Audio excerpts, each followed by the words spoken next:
I didn't see any beast. That driver is nuts. Nuts. Phew. Well, that's good. Good. That crazy driver's taking us way off course. Really? Yeah, who knows where we are by now with that guy acting all bananas. Ooh, banana nut duck bread. Woo-ah! Well, finally some good luck. Let's go to this creepy tavern and ask for some directions. Hi, welcome back to Nightmarish Shows for Kids. And today we're covering Over the Garden Wall, a beautiful show that I think is a masterpiece that hits many fall vibes I've been desperately awaiting since last fall ended. I recently rewatched it with my girlfriend, who's the one who introduced me to the show in the first place, and I was taken aback by how insidiously dark some of it gets. So this is my quiet little video professing my undying adoration for the show and analyzing the darker themes of the series. More specifically, what is, in my opinion, the most deeply disturbing scene in any kids show. Grab a blanket, get food, get comfortable, get an effigy, and let's jovially jaunt our way into the beautiful and dangerous world of Over the Garden Wall. Over the Garden Wall is an endlessly charming animated miniseries which follows the adventures of two brothers, Wirt and Greg, who find themselves lost in the mysterious and whimsical unknown. They embark on a journey to try and find their way back home, and along the way they encounter peculiar characters, surreal landscapes, and face challenges that test their determination and bond with each other. However, things are often not what they seem, and the entire show has elements intended to disarm the audience and put us off our guard. That's the basic premise. Plus, there's a spirit that haunts the woods, which is seeking the souls of children and making Faustian deals with the inhabitants of the unknown. Lovely. In just 10 short episodes, we are taken on a quest to get Wirt and Gregory back home safely. And in a world increasingly saturated by a desire to create franchises instead of telling compelling stories, that a show like this can even exist is a breath of the crispest fall air imaginable. Every single episode has so many hidden details and is essential. There is no filler. Past this point, there are spoilers, so go watch the entire show if you haven't yet, and I'll wait for you. Throughout their quests, the brothers learn important life lessons about friendship, bravery, and the power of family. They embrace their fears, find their own strengths, and start to learn to trust in one another. With a blend of humor, whimsy, and heartfelt moments, Over the Garden Wall takes its viewers on a journey filled with adventure, magic, and self-discovery. And it's also a metaphor for purgatory. What? Now, this is just my interpretation. There are a lot of videos here on YouTube insinuating that this show is a parallel of Dante's classic fan fiction, Inferno. The Inferno describes Dante's journey through hell, depicted as 9 concentric circles of torment within the earth. As an allegory, the Divine Comedy represents the journey of the soul towards God, with the Inferno describing the recognition and rejection of sin. However, I disagree with this interpretation of the show for multiple reasons, one of the biggest being Wirt. Wirt is an incredibly interesting character to exist within a kid's show, because he starts the show as a bit of an asshole, and by the end has learned very little. He resents his stepbrother because he views him as a product of their family's separation. Brother, why dost thou despise me? Because you exist. Wirt gets an item that Beatrice needs to turn herself from a bird back into a human, yet he withholds it from her because he's upset with her. Not to mention she sucks too, but that's besides the point. Wirt is a pretty bad person. Apparently his name is a Germanic word that can mean ward, and a ward is a caretaker, someone responsible for another person. Does that sound like Wirt to you?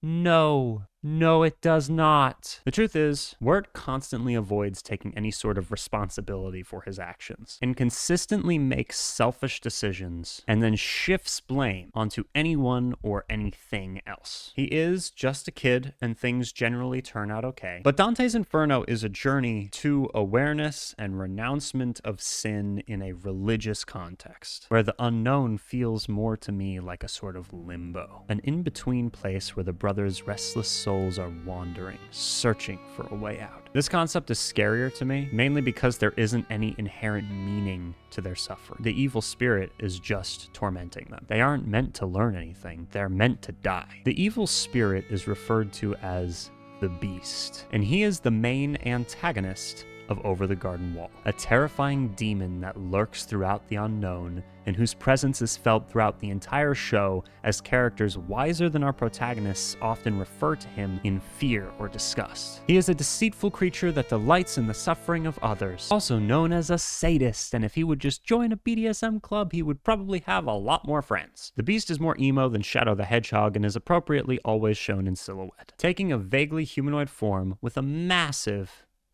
cloak, antlers sticking out of his head, and glowing eyes. His presence throughout the show is an intimidating one as he manipulates and lies to the children and the woodsman in a matter-of-fact, disarming voice. One thing this show does brilliantly is a concept I learned about when I was an actor in a few educational films. This concept is called the hierarchy of knowledge. When storytelling, the teller knows all the information, but the audience, and often the characters in the story, do not. The storyteller can withhold the information from both the said audience and the said characters and reveal it formulaically, so the said truth slides into place over time. This builds suspense and keeps the audience engaged and excited to see what happens next. Keeping information hidden away also works well with a show like this, where part of the magic and mystery is the allure of the unknown. We have very little information on what's going on the entire time. We're just along for the ride, and everything feels like a fairy tale or an adventure novel. What makes this scene I want to talk about so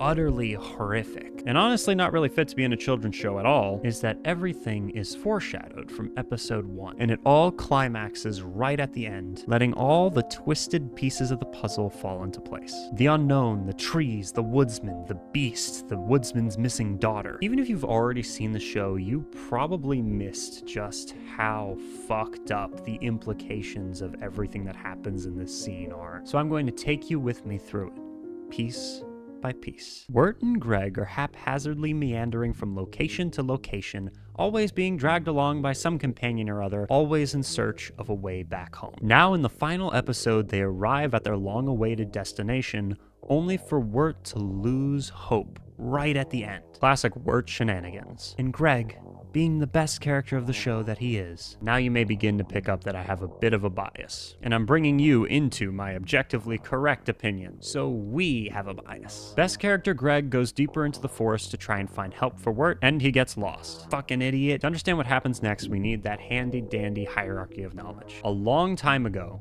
the woodsman lost his daughter, and the beast came to him with a solution to his grief. He was told his daughter's soul was being kept alive in a lantern, and all he had to do to keep her soul alive was to burn oil from the edelwood trees that make up the forest in the lantern. For many, many years, the woodsman has been blindly following this advice without understanding anything about the terrors that would await him. Early on in the show, he helps the main kids on their way, and now as Greg is wandering helplessly in the cold, he is going to make a reappearance. Wirt wakes up from his weariness to find Greg is missing. He immediately panics and begins searching for his brother, who has unfortunately been found already by Shadow the Hedgehog. The beast runs his poisoned mouth and starts convincing Greg to give up. The snow and ice and cold overwhelm him, and as he starts to die, his body begins to morph into an edelwood tree. The edelwood trees, the ones the woodsman has been mindlessly chopping year after year after year, are created with the souls of lost children who die hopeless and forgotten in the forest. And isn't that fantastic? Wirt stumbles across and steals the cursed lantern to help guide his way. Then he arrives, and after a heartfelt moment where Greg truly believes that his end has arrived, Wirt begins trying desperately to get Greg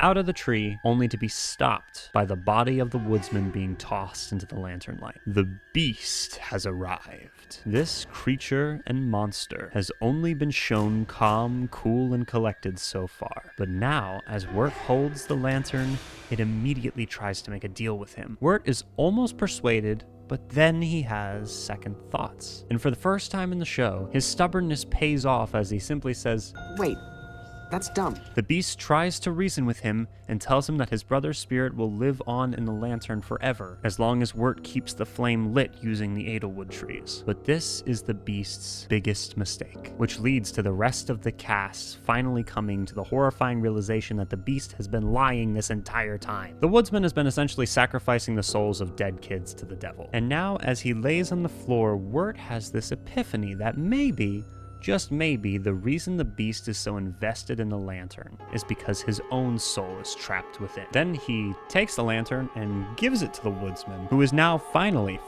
understanding that his daughter was never in the lantern at all. Again, this entire episode is a huge tonal shift from the majority of episodes which had slightly weird moments, but those moments always got resolved with a happy ending or some sort of explanation. This is utter catastrophe. And though Wirt plays it off as he tries to leave with his brother, the actual implications of it all are staggering. The beast has another ploy immediately, because of course this fucker does. You see, woodsman, all who perish here will become trees for the lantern. Cut them down with your axe. What a Hail Mary attempt at salvaging an impossible situation. Does he really think after being exposed as a two-faced liar that the woodsman's gonna be like, "Yes, I really appreciate you lying to me and making me believe that my daughter could be saved. I would love to commit cold-blooded murder and slaughter an innocent child and also Wirt." Go, now!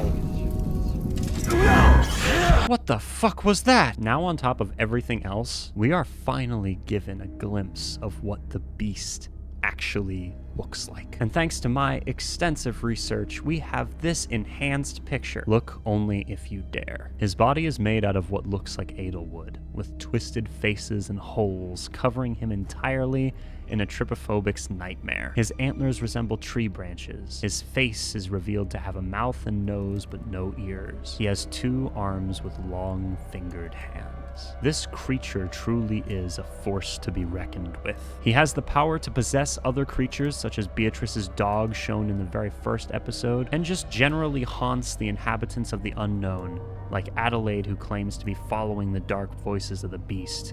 He is the self-proclaimed owner of the woods through which Wirt and Greg wander, but now his weakness is revealed, and his desperation grows stronger. Stop! You'll never see your daughter again, woodsman. Are you really ready to go back to that empty house? No, woodsman! The episode then comes to a happy conclusion, with everyone escaping from the dreamland nightmares of the unknown.